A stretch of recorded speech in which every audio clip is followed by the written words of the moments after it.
Hey guys, it's Wayne Scully, business and tax strategist, focused on providing solutions to landlords, flippers, and real estate pros in the New York tri-state area. My firm offers tax compliance, business consulting, and high-value tax plan strategies to save you thousands of dollars. Now, I wanted to do a quick video on what's going on with the IRS in terms of their backlog and that sort of stuff, and how it's impacting you and what they're doing about it, right? And specifically, I'm going to focus on a couple of notices that they've stopped sending, or for now, because they're facing other issues, probably more pending. And the more they send out is the more that comes in, and they just can't seem to catch up. So basically, the IRS on February 9th announced that they'll suspend certain notices, about a dozen or so letters that they mail out automatically.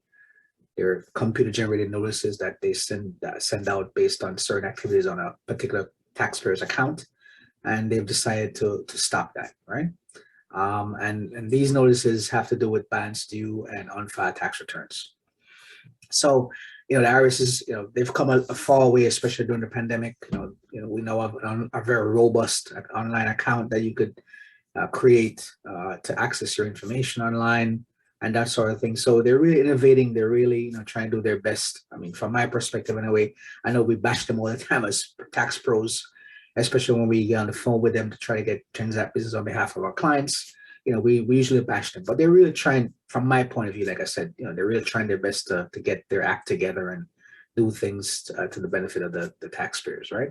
So they have this robust online account setup, online account setup where you can access your information and pull transcripts, look at notices that they've sent and so forth, right? I'd say some states are far way ahead of them.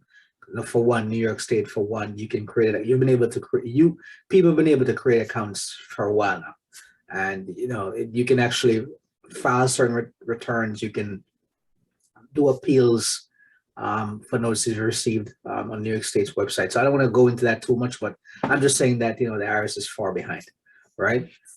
So they've suspended these notices to work through the backlog they're going through. They have a huge inventory of prior year returns, and they need to determine their workflow and how quickly they can get through those backlog returns to catch up to speed, so they can start working on new stuff. So of course they're currently in the new tax season cycle, and they're going to be getting a ton of new returns for this year, and that's just going to add on to what they already have. But they're really stopping these notices to be able to catch up, and do, provide quality service to taxpayers, right? That's part of the 10 rights that you have as a taxpayer, right? To receive quality service. So we as professionals, tax professionals and clients, i.e. you taxpayers, you'll still get notices. You'll still get some notices that'll come through anyway. And the IRS says, hey, you don't need to call us. No need to respond to these notices as the IRS continues to process through these prior year returns, right? So again, give some people a break in a sense. At least it gives you that sense that you're not being hammered by them. However, what they do caution people is that, these returns, if they're valid balance due notices, they are going to still accrue interest and penalties as long as you don't pay. So it's important that if you know that you owe them money and the notice is valid, that they send you, if they send you a valid notice and you owe them money, you definitely should make an effort to make that payment. As best you can. You may be able to pay the entire thing, but every little bit counts. It's going to bring down your total tax bill, because it's going to reduce the penalties associated with it. It's going to reduce the interest associated, right? So the more you can pay, the better it is for you, regardless. All right. So now I'm just going to run over a couple of notices that they're stopped sending, and then we're going to end the video there. Okay. So CP 280. So that's for unfiled tax returns, and this is where the IRS gets money from you, but they have no tax returns assigned. That notice is going to not be sent. All right. I say that if you have paid them money and you ought to file that return. You ought to file a return. It's just kind of odd that you would send the money and not file the return, but it happens. You make an estimated payment and you haven't filed a return, so this is what it is. CP 59, CP 759. That's the Spanish version of that form, of that letter or notice. Unfiled tax returns are first notice. So when they have no record of a prior year return being filed, the IRS sends that notice out to you. So they're suspending that one. CP 516, right? Unfiled tax return, second notice. Same thing.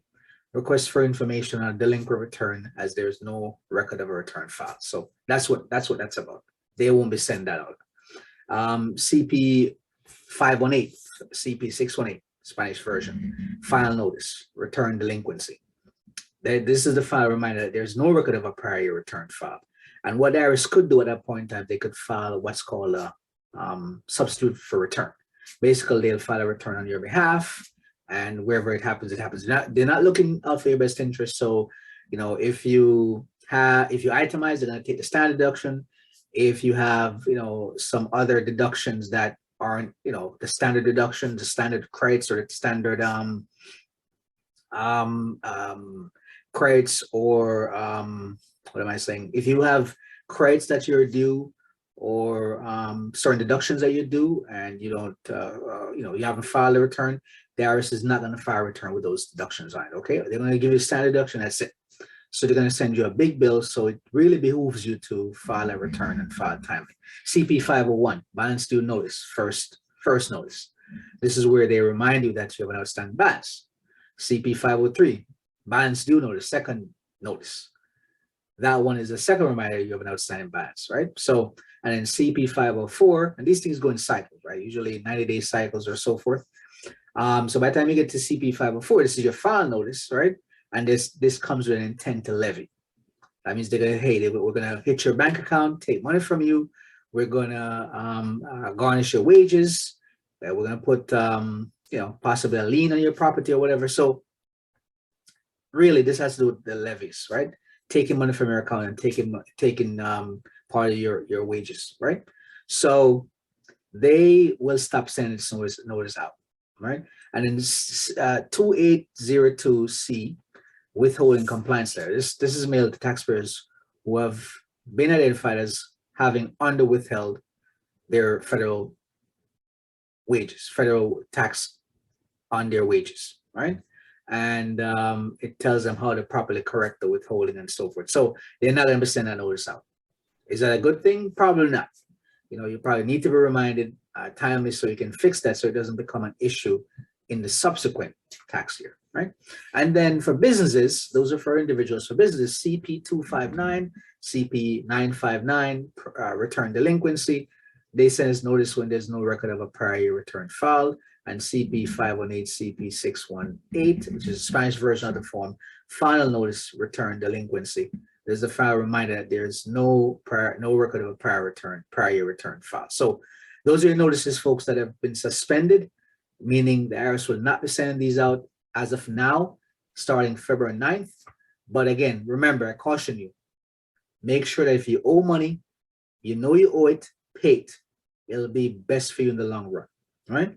It'll be the best option for you in the long run, because the longer that debt stays outstanding, the more interest and penalties you're going to pay. Okay. Listen, if you have any questions about this video or anything else I've said in the past, if there's something issue with what I've said, feel free to make a comment and let me know. My name is Wayne Scully. I'm with W. Scully CPA PC, always working around the clock to save you a chock full of money, time, and stress. Make an appointment by visiting my website, www.wscullycpa.com. That's www.wscullycpa.com. Or call me toll free, 855-254-1892, 855-254-1892. Again, please comment, like, and share this video. If you didn't like it, still share, because there may be some good information for people out there who want to know. All right, until next time, guys, catch you later.